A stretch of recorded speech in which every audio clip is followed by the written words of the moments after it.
હા રેડી. નમસ્તે. આજના બાળ વૈજ્ઞાનિક પ્રદર્શનમાં આપ સૌનું હાર્દિક સ્વાગત છે.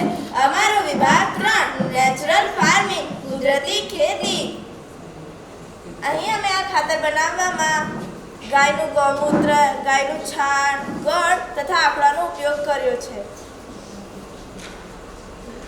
આ ખાતર 10 થી 15 દિવસમાં તૈયાર થઈ જાય છે.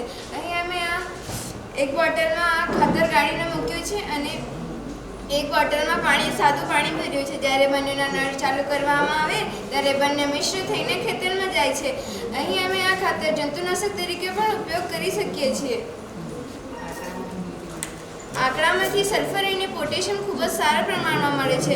સલ્ફર ફૂગનાશક તરીકે, કીટકનાશક તરીકે, પાકને લીલો રાખવા, ફળ ફૂલને વધારવા, છોડની મજબૂતાઈ માટે ખૂબ જ જરૂરી છે. પોટેશિયમ પાક પરના જે ફળો વધારે છે, જ્યારે ફળ ફૂલ કે ઝીણવા બેસે ત્યારે તેને ખરતા અટકાવે છે. પ્રકાશ સંશ્લેષણની પ્રક્રિયામાં પણ જરૂરી છે. અમે અહીં પ્રાકૃતિક ખેતી દ્વારા પકવેલા નાના નમૂના પણ મૂકેલ છે, જે ભાવમાં વધુ છે પણ સ્વાસ્થ્ય માટે ખૂબ જ ફાયદાકારક છે. આ ખેતી કરવાથી ખેડૂતોને આવક પણ સારી મળે છે.